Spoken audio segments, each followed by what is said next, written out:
कहानी शुरू होती है दूसरे विश्व युद्ध के आखिरी दिनों से। एक शिकिशिमा नाम का कामिकाजी पायलट अपने प्लेन को ऑडो आइलैंड पर उतारता है क्योंकि युद्ध के दौरान उसके प्लेन में कोई खराबी आ जाती है और यहाँ पर कुछ मैकेनिक्स रहते हैं जो कि प्लेन को ठीक करते हैं, लेकिन उन्हें इस प्लेन में कोई खराबी नहीं मिल रही थी। इसलिए वहाँ का मैकेनिक जिसका नाम ताचिबाना है वो शिकिशिमा से कहता है कि हमें बारीकी से ढूंढने पर भी इस प्लेन में कोई खराबी नहीं मिली, पर शिकिशिमा कोई जवाब नहीं देता और मैकेनिक ताचिबाना उसका फेस देखकर समझ जाता है कि युद्ध से भागकर ये प्लेन खराब होने का बहाना बनाकर यहाँ आइलैंड पर आया है। जिसके बाद शिकिशिमा काफी शर्मिंदा हो जाता है, पर एक जूनियर मैकेनिक आकर कहता है कि तुमने यहाँ आकर कुछ गलत नहीं किया, क्योंकि ये बात तो पूरा देश जानता है कि कामिकाजी पायलट चाहे अपनी जान भी दे दें तो भी ये जंग हम नहीं जीत सकते। तब भी शिकिशिमा देखता है कि वहाँ कुछ एक तरह की मछलियां पानी के ऊपर आ गई हैं। अब थोड़ी देर बाद रात होने लगती है और तभी वहाँ इमरजेंसी सायरन बजने की आवाज सुनाई देती है और वहाँ सबको लगता है कि हमारे ऊपर दुश्मन का हमला होने वाला है। लेकिन वहाँ पर उनको एक बड़ा सा जानवर दिखाई देता है जिसको देखकर सारे घबरा जाते हैं और उन्हें समझ नहीं आता कि ये क्या चीज है। लेकिन उनमें से एक कहता है कि शायद ये गॉडजिला है। मुझे एक बुजुर्ग ने बताया था जब समुद्र तल की मछलियां ऊपर दिखे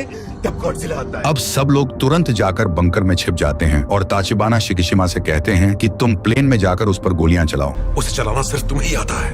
उस 20 mm गन से कोई जिंदा नहीं बच सकता। शिकिशिमा अब डरते हुए प्लेन में जाता है, लेकिन वो डर के मारे गोलियां नहीं चला पाता है। इधर वो गॉडजिला उस बंकर की तरफ आने लगता है, जिसे देखकर वो लोग उस पर फायर शुरू कर देते हैं, लेकिन उस पर गोलियों का कोई असर नहीं होता और वो वहाँ सबको कुचलने लगता है। इधर शिकिशिमा डर के मारे एक भी गोली नहीं चलाता है और प्लेन से उतरकर भागने लगता है, लेकिन तभी धमाके की वजह से वह बेहोश हो जाता है। सुबह जब वो होश में आता है तो वो देखता है कि सब लोग मारे जा चुके हैं और एक बंदा उनकी लाशें इकट्ठा कर रहा है। वो शिकिशिमा को देखते ही उस पर गुस्सा करने लगता है। कोई नहीं बचा, ये सब तेरी वजह से हुआ है, कायर। अब सब लोग अपने घर जा रहे होते हैं और वो बंदा गुस्से में उसको कुछ फोटोज देता है। इसके बाद जब शिकिशिमा घर वापस लौटता है तो वो देखता है कि युद्ध की वजह से उसका शहर पूरा बर्बाद हो चुका है और उसका घर भी उजड़ चुका है। उसे वहाँ पर एक औरत मिलती है जिसका नाम सुमिको था, लेकिन वो भी शिकिशिमा को जिंदा देखकर उस पर गुस्सा करने लगती है। जंग छोड़कर भाग कर आ गए, जरा भी शर्म नहीं आई तुम्हें? तुम लोगों ने अपना फर्ज निभाया, तब तो आज मेरे बच्चे जिंदा होते। वो पूछता है कि क्या आपने मेरे माँ बाप को देखा है? वो कहती है कि वो भी मेरे बच्चों के साथ जलकर राख हो गए। इसके बाद शिकिशिमा बाजार में होता है जहाँ पर कुछ लोग एक लड़की का पीछा कर रहे थे क्योंकि वो कुछ चुरा कर भाग रही थी और उसके हाथ में एक बच्ची थी। लेकिन बीच में शिकिशिमा आ जाता है और वो बच्ची को उसके हाथ में पकड़ाकर भाग जाती है। शिकिशिमा को कुछ समझ नहीं आता, लेकिन जब वो वहाँ से जाने लगता है तो वो लड़की फिर से उसके पास आ जाती है। वो बच्ची को देकर वहाँ से जाने लगता है, लेकिन वो लड़की भी उसके पीछे लग जाती है। तुम इसे वहीं पर छोड़कर क्यों नहीं चले गए? इतनी छोटी बच्ची को मैं बाजार में कैसे छोड़ देता? अरे वाह। वो उसको मना करता है, फिर भी वो उसके पीछे पीछे उसके घर तक आ जाती है। हमें ऐसे बाजार में छोड़कर जाओगे तो हम भूखे प्यासे मर जाएंगे ना। हाँ तो मैं क्या करूँ? शिकिशिमा पूछता है कि तुम्हारा पति कहाँ है? वो कहती है कि क्या मैं तुम्हें शादीशुदा लग रही हूँ? वो पूछता है ये बच्ची किसकी है? वो बताती है कि हवाई हमले में इसकी माँ ने दम तोड़ते हुए इसको मुझे सौंपा था। इस बच्ची का नाम अकीको होता है और वो अपना नाम नोरिको बताती है। इसके बाद वो उस बच्ची के साथ उसके टूटे हुए घर में ही सो जाती है और शिकिशिमा सोचता है कि ये तो गले ही पड़ गई। दूसरे दिन वो औरत शिकिशिमा से कहती है, तुम एक औरत और बच्ची को घर में लाकर अपने आप को मसीहा समझते हो, लेकिन जब हीरो बनना था तब तो भाग कर आ गए। शिकिशिमा कहता है कि वो खुद से आ गई और वो बच्ची भी उसकी नहीं है। सुमिको पूछती है कि क्या उस बच्ची के खाने के लिए कुछ है? शिकिशिमा नहीं कहता है, जिसके बाद सुमिको उस बच्ची के खाने के लिए थोड़े चावल देती है जो उसके खाने के लिए बचे थे। दूसरे दिन शिकिशिमा घर आकर बताता है कि मुझे एक काम मिला है जिसके लिए 3000 येन एडवांस भी मिले हैं। नोरिको कहती है कि काम के पहले ही 3000 एडवांस कैसे मिल गया? जरूर ये कोई धोखा हो सकता है। शिकिशिमा कहता है कि ऐसी कोई बात नहीं है, दरअसल ये कंपनी सरकार के लिए काम करती है और ये काम थोड़ा खतरनाक है, इसलिए ज्यादा पैसे मिल रहे हैं। वो बताता है कि जंग के दौरान हमारी और अमेरिकी नौसेना ने समुद्र में बहुत सारी माइंस बिछाई थी और उन्हें निकालने का काम हमें मिला है। ये सुनकर नोरिको भड़क जाती है और कहती है कि इसमें तुम्हारी जान भी जा सकती है। शिकिशिमा कहता है कि ऐसे हालात में ये काम मिल गया यही बहुत है और ऊपर से अकीको की भी जिम्मेदारी है और काम खतरनाक है, इसका मतलब मर थोड़ी जाऊंगा मैं, और मुझे ऐसी नाव पर भेजेंगे जो खासकर मैग्नेटिक माइंस से बचने के लिए ही बनी है। लेकिन जब वो ड्यूटी पर पहुंचता है तो देखता है कि ये तो बस लकड़ी से बनी छोटी सी नाव है। उसे वहाँ पर 3 लोग मिलते हैं, कैप्टन अकित्सु, मिजुसीमा और नोदा, जो कि जंग के दौरान नौसेना के लिए हथियार बनाने का काम करते थे। वो बताते हैं कि हमारी और अमेरिकी नौसेना ने जंग के दौरान करीब 60,000 माइंस जापान के किनारे बिछा रखी हैं, जिनमें सबसे खतरनाक है मैग्नेटिक माइंस, और लोहे से बना नाव या जहाज उसके पास जाते ही फट जाएगी, इसलिए हम लकड़ी से बनी नाव का इस्तेमाल करते हैं। कैप्टन बताता है कि हमारा साथी एक और नाव है और दोनों नाव से बांधी रस्सी में लगी लगी कटर माइंस के तार को काट देगी, जिससे माइंस सतह पर आ जाएंगी और हम गन से उसको उड़ा देते हैं। लेकिन कैप्टन अकित्सु से निशाना जल्दी नहीं लग रहा था, तो शिकिशिमा निशाना लगाता है और क्योंकि उसे फाइटर प्लेन उड़ाने का एक्सपीरियंस होता है, इसलिए वो तुरंत माइन को उड़ा देता है और ये देखकर सब लोग काफी इंप्रेस हो जाते हैं। और अब ये सब ऐसे टीम बनकर रोज ड्यूटी करने लगते हैं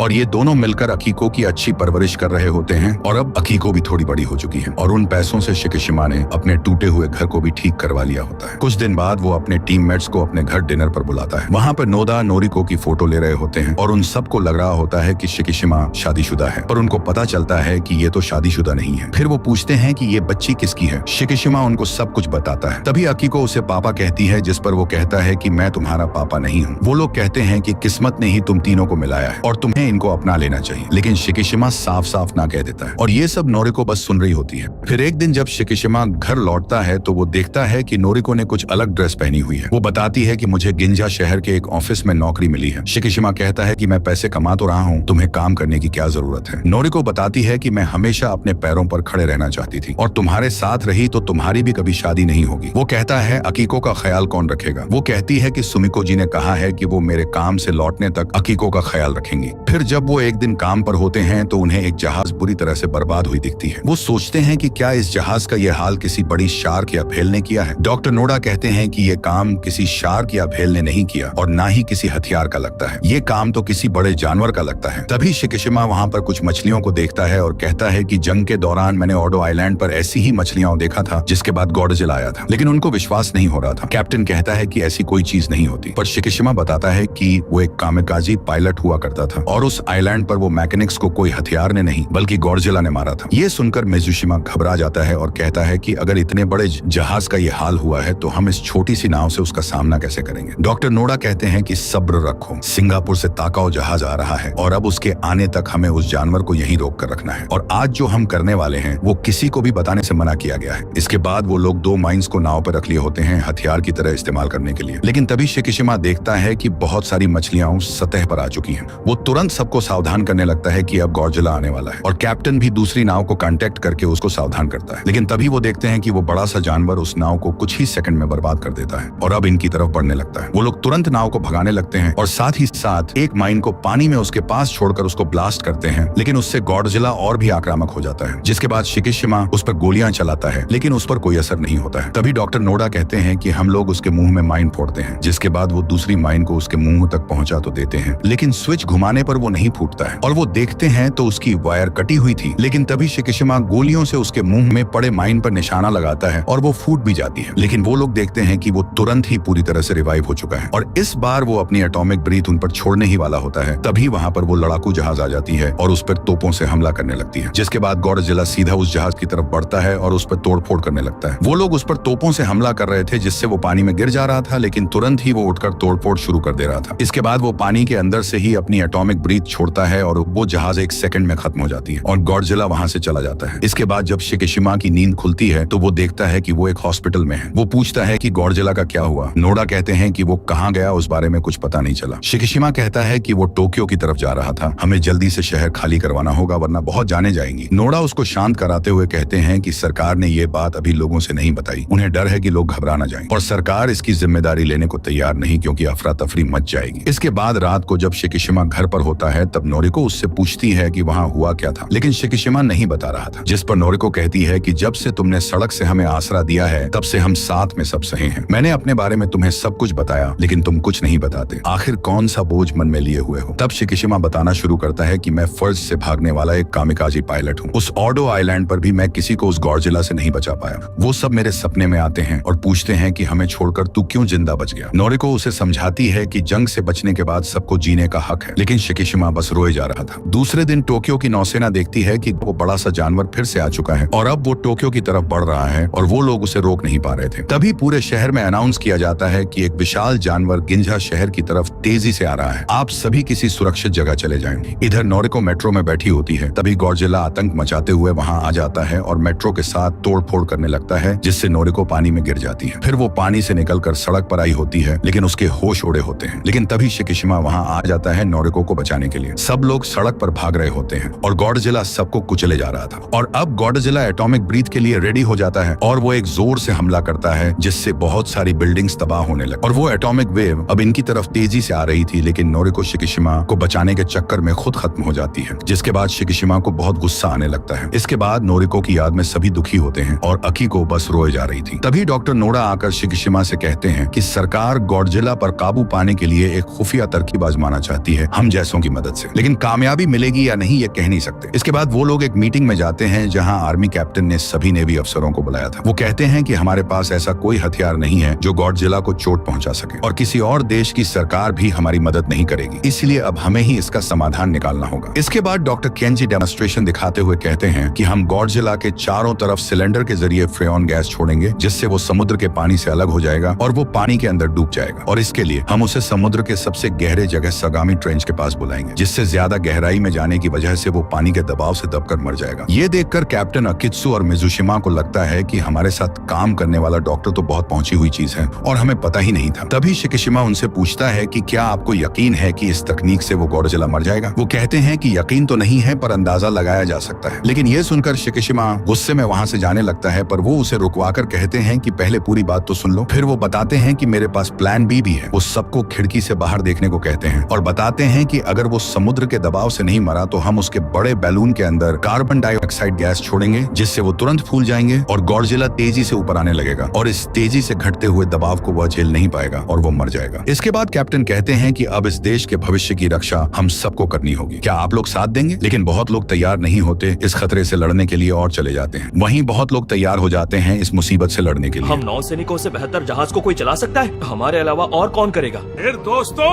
आप सब तैयार हैं? फिर वो लोग एक रेस्टोरेंट में होते हैं जहां पर अकित्सु पूछता है कि हम लोग गॉडजिला को बुलाएंगे कैसे, जिस पर नोडा कहते हैं कि हम लोग पानी के अंदर चलने वाले स्पीकर में गॉडजिला की आवाज को चलाएंगे, जो कि मैंने माइन निकालने के टाइम रिकॉर्ड किया था। उसे लगेगा कि कोई दूसरा गॉडजिला उसके इलाके में कब्जा करने की कोशिश कर रहा है और वो उस आवाज की तरफ आने लगेगा। तभी शिकिशिमा नोडा से कहता है कि क्या आप मुझे एक फाइटर प्लेन दिला सकते हैं जिससे मैं गॉडजिला का ध्यान खींचकर सगामी बे तक ला सकूं। अकित्सु कहता है कि तुम्हें मरने का शौक है क्या, या तुम नोरिको का बदला लेना चाहते हो? अगर तुम्हें इतनी ही उसकी फिक्र थी तो उससे शादी क्यों नहीं की? जिस पर वो कहता है कि आपको क्या लगता है मैं उससे शादी नहीं करना चाहता था। मैंने इसलिए नहीं किया क्योंकि अभी तक मेरी जंग खत्म नहीं हुई, लेकिन सभी फाइटर प्लेन को सरकार ने रद्द कर दिया था। फिर भी नोडा एक पुरानी प्लेन शिकिशिमा को दिखाते हैं, लेकिन वो उड़ने की हालत में नहीं थी और इसे ठीक करने के लिए एक बहुत बड़े मैकेनिक की जरूरत थी। तभी शिकिशिमा को मैकेनिक ताचिबाना की याद आती है, जिन्होंने ऑडो आइलैंड पर उसकी प्लेन को ठीक किया था। वो अब जल्दी से उनकी तलाश में लग जाता है और हर जगह से उनकी जानकारी लेता है और उनको ढूंढने की कोशिश करता है, लेकिन कहीं उनका पता नहीं चल पा रहा था। लेकिन वो कहता है कि ताचिबाना के अलावा ये कोई नहीं कर सकता। फिर उसके दिमाग में एक तरकीब सूझती है। वो ताचिबाना सर के बारे में उल्टी सीधी खबर फैलाने लगता है कि उस ऑडो आइलैंड पर सबकी मौत उनकी वजह से हुई थी, जिसके बाद मैकेनिक ताचिबाना खुद ही उसे ढूंढते हुए आ जाते हैं और उसे पीटने लगते हैं। तब वो उनसे माफी मांगता है और बताता है कि मैंने आपको ढूंढने के लिए ये झूठ फैलाया। इसके बाद वो उस प्लेन को ठीक करने की रिक्वेस्ट करता है और कहता है कि इस प्लेन को आप पूरी तरह से बारूद से भर दीजिए, जिससे ये प्लेन मैं उसके मुंह में ब्लास्ट कर सकूं। इसके बाद डॉक्टर नोडा पूरी टीम को बताते हैं कि जिस रफ्तार से गॉडजिला आगे की तरफ बढ़ रहा है वो कल सुबह 11 बजे तक टोक्यो पहुंच जाएगा, इसलिए हमें किसी भी हाल में कल सुबह 8 बजे तक अपने जहाजों के साथ तैयार रहना होगा। इस जंग को लड़ने के लिए मिजुशिमा भी जिद कर रहा था, लेकिन वो दोनों उसे मना कर देते हैं क्योंकि उसे जंग का कोई अनुभव नहीं था और उसकी एक हाथ भी फ्रैक्चर हो चुकी थी। लेकिन फिर वो बहुत जिद करता रहा। फिर जब शिकिशिमा घर पहुंचता है तो देखता है कि अकीको ने एक पेंटिंग बनाई है जिसमें शिकिशिमा, नोरिको और खुद होती है और वो माँ को याद करके रोने लगती है। दूसरे दिन ही शिकिशिमा ताचिबाना के पास पहुंच जाता है जहाँ पर उन्होंने प्लेन को ठीक कर दिया था और बताते हैं कि इस लीवर को खींचते ही बारूद से भरा ये प्लेन ब्लास्ट होने के लिए रेडी हो जाएगा। इधर सुमिको को एक एनवेलप में कुछ पैसे और एक खत मिलता है जिसमें शिकिशिमा ने अकीको का ख्याल रखने को कहा था। इसके बाद वो सभी लोग प्लान के मुताबिक तैयार होते हैं, लेकिन गॉडजिला सगामी ट्रेंच की ओर जाने के बजाय टोक्यो के इलाके में आ जाता है और तोड़फोड़ मचाने लगता है। लेकिन तभी शिकिशिमा भी अपनी उड़ान भर चुका था और वो बताता है कि मैं गॉडजिला का ध्यान खींचकर उसको सगामी की तरफ लेकर आता हूँ। कैप्टन कहते हैं कि अकीको के लिए जिंदा लौटना, वरना मैं तुम्हें माफ नहीं करूंगा, लेकिन वो कोई जवाब नहीं देता। तब तक वो उसका ध्यान खींचकर उसको सगामी की तरफ भी लेकर आ जाता है और अब बारी थी नौसेना की। वो लोग अब गॉडजिला को फ्रेऑन गैस से बांधने के लिए आगे बढ़ते हैं, लेकिन तभी वो अपना न्यूक्लियर ब्रीथ उनकी तरफ छोड़ता है, जिसको देखकर सारे लोग घबरा जाते हैं और वापस लौटने का फैसला करते हैं। लेकिन नोडा कहते हैं कि यही सही मौका है। वो एक बार हमला करने के बाद दूसरी बार करने में टाइम लेता है। इसके बाद वो लोग उसको चारों तरफ से फ्रेऑन गैस सिलेंडरों से बांध देते हैं और वो फिर से हमला करने ही वाला था, तभी गैस को रिलीज कर दिया जाता है और गॉडजिला तेजी से समुद्र की गहराई में गिरने लगता है और 1500 मीटर तक नीचे चला जाता है। लेकिन अभी तक वो मरा नहीं था, इसलिए डॉक्टर अब प्लान बी को एक्टिवेट करते हैं, जिससे उन बैलून्स में गैस भर जाती है और गॉडजिला तेजी से ऊपर की ओर आने लगता है। लेकिन वो 800 मीटर तक पहुंचते ही रुक जाता है और वो देखते हैं कि सारे गुब्बारे बाहर आ चुके हैं और वो फिर से बच चुका है। तभी कैप्टन अब्जाजुम जहाजों की मदद से गॉडजिला को ऊपर खींचने का ऑर्डर देते हैं, लेकिन ये तरकीब भी काम नहीं करती और वो क्रेन भी टूट जाते हैं। लेकिन तभी मिज़ुशिमा बताता है कि वो जहाजों का एक ग्रुप बनाकर यहाँ तक पहुंच चुका है और अब वो सारे जहाज मिलकर गॉडजिला को ऊपर की तरफ खींच लाते हैं। लेकिन वो देखते हैं गॉडजिला को कुछ ज्यादा नुकसान नहीं हुआ है और अब वो एक बार फिर से न्यूक्लियर ब्रीच से हमले करने के लिए रेडी हो जाता है और ये देखकर सब लोगों को अपनी मौत दिखने लगती है। लेकिन इससे पहले कि वो हमला करता तभी शिकिशिमा आ जाता है और वो अपने प्लेन को उसके मुंह में क्रैश कर देता है और गॉडजिला का मुंह फट जाता है और उसकी न्यूक्लियर एनर्जी उसका शरीर चीरते हुए बाहर निकलने लगती है, जिससे वो वहीं ढह जाता है। तभी वो देखते हैं कि शिकिशिमा भी अपने प्लेन से इजेक्ट हो चुका है, क्योंकि प्लेन को रिपेयर करते समय ताचिबाना ने उसमें इजेक्शन सीट भी लगा दिया होता है। इसके बाद सब लोग शिकिशिमा को सैल्यूट करते हैं और जब वो वापस लौटता है तभी वहाँ पर सुमिको आ जाती है और उसे कुछ बताती है और वो तुरंत एक हॉस्पिटल में पहुंचता है और देखता है कि नोरिको एक बेड पर है। वो फूट फूट कर रोने लगता है। अब तो तुम्हारी जंग खत्म हुई ना। तो अगर आपको यह कहानी पसंद आई तो इस वीडियो को लाइक और चैनल को सब्सक्राइब जरूर कीजिएगा। मिलते हैं एक और कहानी के साथ।